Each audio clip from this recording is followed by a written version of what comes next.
প্রিয় 18তম নিবন্ধন প্রত্যাশী ভাই বোনেরা, আসসালামু আলাইকুম।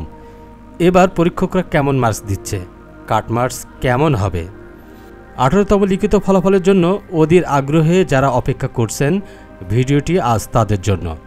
আজকের ভিডিওতে পরীক্ষকরা কেমন মার্কস দিচ্ছে, কোন বিষয়ে কেমন মার্কস পেলে লিখিত পরীক্ষায় আপনি টিকবেন, খাতা দেখার কাজ কত দূর পর্যন্ত হলো এবং 18তম লিখিত ফলাফল কবে দিবে, এই সকল বিষয় নিয়ে আপনাদের সাথে আজকে আলোচনা করব।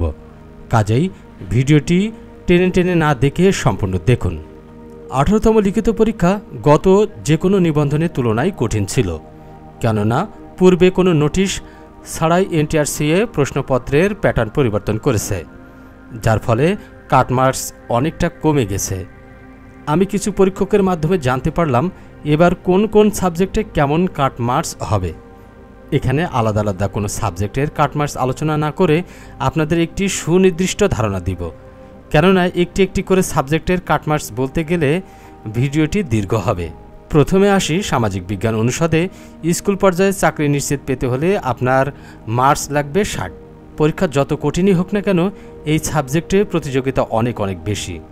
55 মার্কস পেয়েও হয়তো টিকবেন, কিন্তু চাকরি নিশ্চিত হতে হলে আপনার 60 মার্কস টার্গেট রাখতে হবে। কলেজ পর্যায়ে সামাজিক বিজ্ঞান অনুষদের সাবজেক্টগুলোতে 60 মার্কস পেলে আপনার রেজাল্ট আসবে। এখানে কিছু কিছু সাবজেক্টের শূন্যপদ কম আছে। যেই সাবজেক্টগুলোতে শূন্যপদ কম তাদের 70 মার্কস পেতে হবে। যাদের শূন্যপদ মোটামুটি আছে তাদের 65 পেলেই চাকরি নিশ্চিত হবে।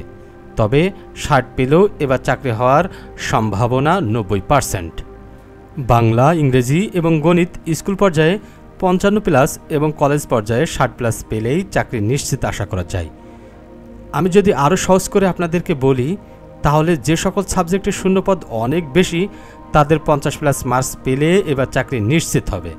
যাদের সাবজেক্টের শূন্যপদ 200 থেকে 500টির মধ্যে তাদের মার্কস 60 লাগবেই। যাদের সাবজেক্টের শূন্যপদ 100 থেকে 200 এর মধ্যে তাদের 65 পেলে চাকরি নিশ্চিত হবে।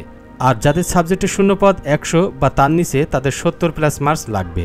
এবার আসি খাতা দেখা কত দূর হলো।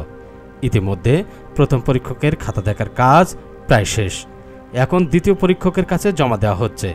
আশা করা যায় এই মাসের শেষের দিকে খাতা দেখার কাজ শেষ হবে। তাহলে আশা করা যায় অক্টোবরের প্রথম বা দ্বিতীয় সপ্তাহে রেজাল্ট দেওয়ার সম্ভাবনা প্রায় 100%। প্রিয় বন্ধুরা, যারা আমাদের চ্যানেলটি এখনও সাবস্ক্রাইব করেননি তারা এখনই চ্যানেলটি সাবস্ক্রাইব করে পাশেই থাকতে পারেন। আগামীতে আরও সুন্দর সুন্দর ভিডিও নিয়ে আপনাদের মাঝে উপস্থিত হব। সেই পর্যন্ত অন্তত সকলেই সুস্থ থাকুন, ভালো থাকুন, 5 ওয়াক্ত নামাজ কায়েম করুন, সর্বদা সৎ এবং সত্যের পথে চলুন। আজ এখানেই বিদায় নিচ্ছি। আল্লাহ হাফেজ।